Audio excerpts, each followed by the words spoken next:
नमस्ते दोस्तों, thanks Bharat YouTube channel पर मैं राहुल आर्य का स्वागत करता हूं। अभी महाराष्ट्र में हिंसा चल रही थी, जातीय हिंसा का इसको नाम दिया गया।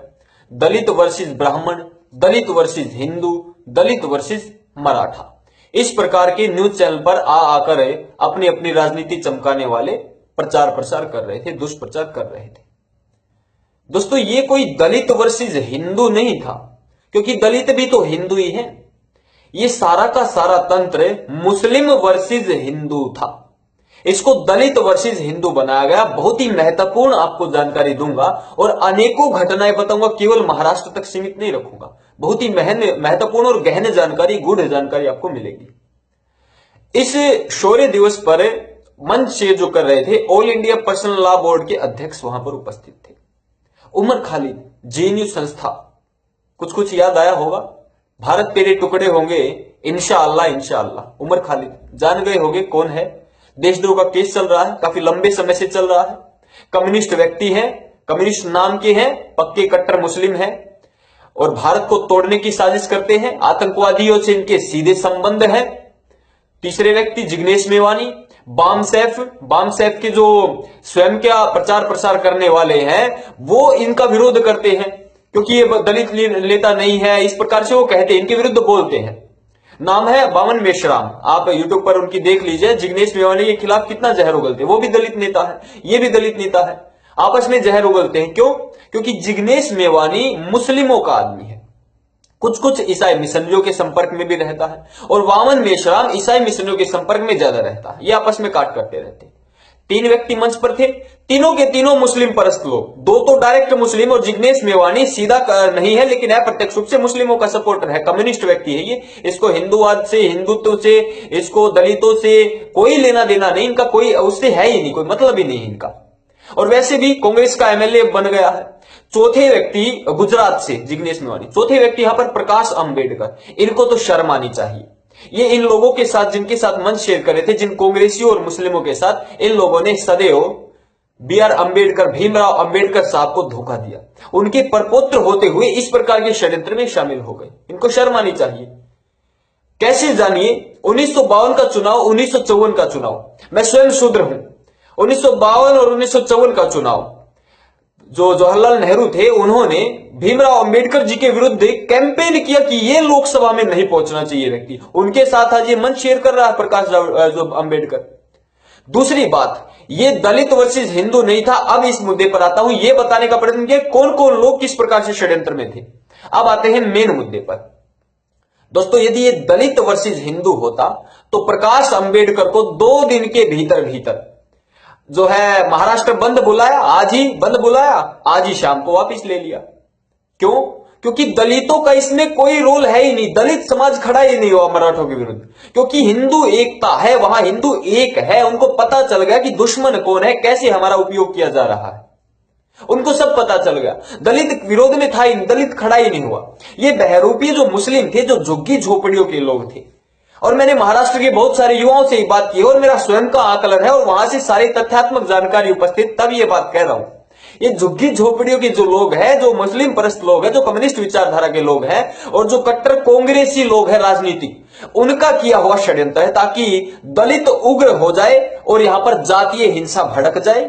जैसे गुजरात में कुछ जातिवाद फैलाकर लाभ लिया राहुल गांधी ने, उसी प्रकार से यहां पर जो महाराष्ट्र में आने वाले इलेक्शन में लिया जाए। ये सारा का सारा षड्यंत्र था। इसमें दलितों का क्या रोल है?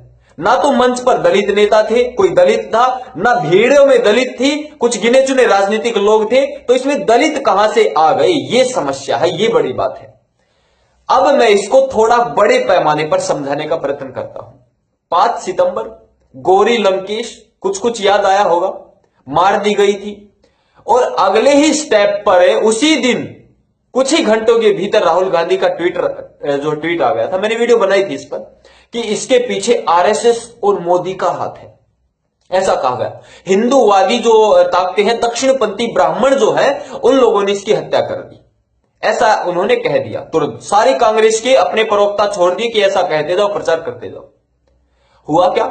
अगले ही दिन मैंने वीडियो बनाई, कहा ये जो है नक्सलवादियों का हाथ है इसके पीछे, मैंने स्पष्ट कहा था। जबकि गौरी लंकेश स्वयं नक्सलवाद को सपोर्ट करती थी, उसके बावजूद मैंने कहा था इसकी हत्या के पीछे नक्सलवाद का हाथ है। क्यों? क्योंकि जेएनयू में इलेक्शन होने थे, भावनात्मक वोट चाहिए थे, और जेएनयू में सारी कम्युनिस्ट पार्टी एक हो गई थी और कह दिया था प्रचार में कि गौरी लंकेश की हत्या इन लोगों ने की, एबीवीपी वालों को वोट मत दीजिए। और वहां इसका लाभ भी हुआ और वो तीनों मिलकर के एक साथ जीत गए थे। और मैंने तब कहा था इसके पीछे नक्सलवादियों का हाथ है। 3 दिन बाद गौरी लंकेश के भाई ने, मैंने वीडियो बनाई थी, सबूत दिए थे, कटिंग दी थी, और जो है जितनी भी वेबसाइट पर न्यूज थी मैंने सब दिखा था। 3 दिन बाद गौरी लंकेश के भाई ने कहा था कि मुझे नक्सलवादियों पर शक है, जबकि वहां कांग्रेस की सरकार थी, तब आरएसएस पर ये लगा रहे थे एलिगेशन। तो ये चीज क्या है? मारी नक्सलवादियों ने, लेकिन इस लड़ाई को बनाया क्या गया? इस लड़ाई को बनाया गया ब्राह्मणवादी हिंदू, ब्राह्मणवादी ताकतें, हिंदू हटा दिया वहां पर, ब्राह्मणवादी ताकतें।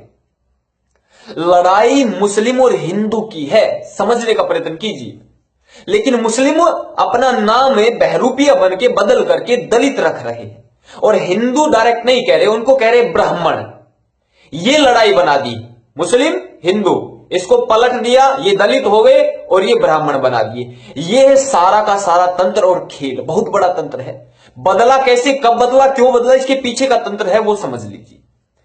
मैं भारत के सारे स्टेट को 2 प्रकार से बांटता हूं, एक जहां पर मुस्लिम ज्यादा है, बहुसंख्यक है, और एक जहां पर मुस्लिम है, अल्पसंख्यक है, बहुत कम है। तो ये जैसे आप देखिए, जहां बहुसंख्यक है, जहां ज्यादा मात्रा में है, तो वहां पर पश्चिम बंगाल है, केरला, किस प्रकार की घटनाएं होती हैं, प्रतिदिन मर्डर होते हैं, किस प्रकार की चीजें हैं, माताओं बहनों की अस्मिता लूटी जाती है, हिंदू वहां से जो है भाग रहे हैं, पलायन कर रहे हैं। ये सारी चीजें पूरे देश के सामने छुपी नहीं है। किस प्रकार से बांग्लादेशी घुसपैठिए आकर के वहां कब्जा कर लिया। आसाम भी इसमें एक स्टेट है, कई स्टेट ऐसे जहां पर पूरा कैप्चर करके रखा है। तो वहां पर तो उनको दंगे करने की आवश्यकता ही नहीं है, वहां से तो वैसे ही हिंदू खदेड़ रहे हैं। अब जहां पर ये अल्पसंख्यक है, वहां ये दंगे करने के मूड में होते हैं, दंगे करते रहते, पहले से इतिहास रहा है। लेकिन कुछ वर्ष ऐसे गए जब हिंदू एक हो गए, क्योंकि हिंदू को भी पता चल गया कि तुम्हारा तो भाई बुरा हाल हो रहा है, तो वो एक हो गए। और एक हो गए, दंगे में हिंदुओं ने इनको मुंहतोड़ जवाब दिया, इनकी खूब पिटाई की। गुजरात उदाहरण है, अभी मुजफ्फरनगर यूपी में उदाहरण है, अन्य भी कई जगह दंगे हुए, वहां पर इनकी बुरी तरीके से पिटाई हुई, पीटा गया।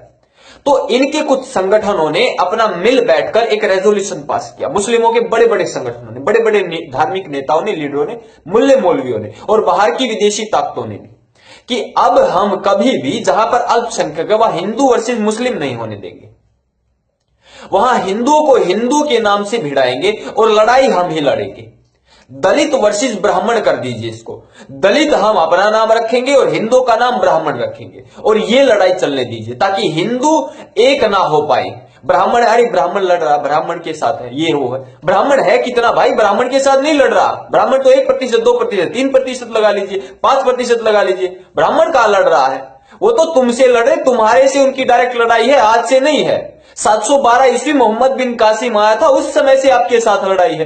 क्या बात कर रहे हो आप? कहां जी रहे हो, किस संसार में हो आप? ये समस्या सारी की सारी मुस्लिम और हिंदू की है, ये दलित और इसकी नहीं है। भीम आर्मी किसका उपजाया हुआ है?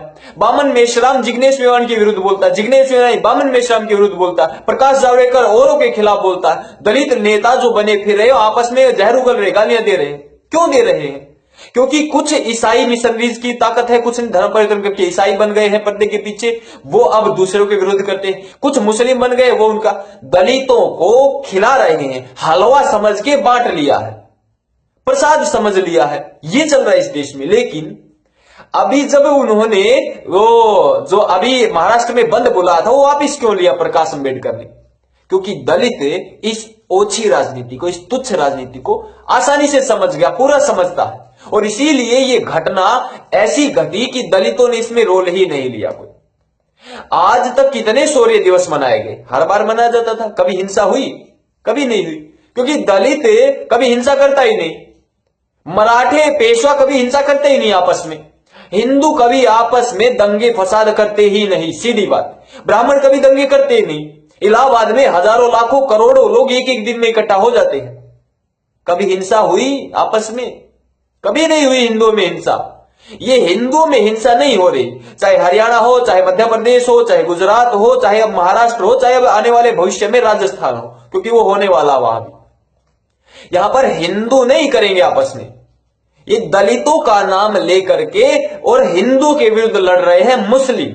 ये है षड्यंत्र जो मैंने आपको बताया। संभवतः हिंदुओं में से भी और 99.99% हिंदुओं को जो मैंने बात बताई इस और किसी का ध्यान ही नहीं है, किसी का भी ध्यान नहीं है, जबकि पर्दे के पीछे की जो बात है वो यही है जो मैं बता रहा हूं। अत्यंत महत्व की बात बता रहा हूं। समझने वाले समझेंगे, जो समझेंगे नहीं वो गोल गोल घूमते जाएंगे कि पता नहीं क्या हो रहा, हम क्या करें, छोड़ो ना, इस चक्कर को छोड़ दीजिए। लेकिन छोड़कर बचोगे क्या? नहीं बचोगे। 5 भाई हैं, एक भाई दूसरी ओर मिला लिया लालच देकर, दूसरा भाई दूसरी ओर मिला लिया, तीसरा तीसरी ओर, 5 अलग अलग कर दिए, फिर गर्दन काट दो। अब इसकी गर्दन काटोगे तब ये 4 नहीं आएंगे क्योंकि ये 4 अलग अलग, उसकी काटोगे वो नहीं आएंगे, उसकी काटोगे वो नहीं आएंगे, 5 को मार देंगे। फिर इस जातिवाद को लेकर धोख मारोगे क्या? कहां जाओगे? दोस्तों, आपको यदि मेरी जानकारी और भविष्य, निकट भविष्य में हिंदुओं के विरुद्ध होने वाले षड्यंत्र जो मैंने आपको बताए हैं, यदि ठीक ठीक भांप गए हो मेरी बात सुन करके, तो इस वीडियो को और इस जानकारी को मौखिक रूप में और इस वीडियो के रूप में, अथवा आप लेख लिखते तो लेख के रूप में आप इसको साझा कीजिए, दूर दूर तक इसको पहुंचाने का प्रयत्न कीजिए। बहुत बड़ा षड्यंत्र है। हिंदू बारूद के ढेर पर बैठा दिया है, कभी भी कोई भी सुलगा देता है और आग लग जाती है। क्या होगा यदि इसी प्रकार से चलते रहे? एक बार सोच के देखिए। मुझे कुछ बताने की आवश्यकता नहीं है। आप ही की मां बहन बेटियों के साथ हमारे ही घरों में घुस करके और वो हश्र करेंगे कि जिसकी आपने कल्पना नहीं की होगी। जब भाई भाई से लड़ बैठा, पड़ोसी पड़ोसी के काम नहीं आएगा तो करेंगे क्या? 2 लोग आएंगे, परिवार को मार के चले जाएंगे। आपसे प्रार्थना करता हूं इस जानकारी को शेयर कीजिए, वीडियो को लाइक कीजिए। थैंक्स भारत यूट्यूब चैनल, आपका अपना यूट्यूब चैनल, इसको सब्सक्राइब करें और करावें, ताकि पर्दे के पीछे की जो षड्यंत्र है सनातन धर्म के विरुद्ध, इस राष्ट्र के विरुद्ध, वो इसी प्रकार से मैं आपके साथ साझा करता रहूं। धन्यवाद। जय श्री राम।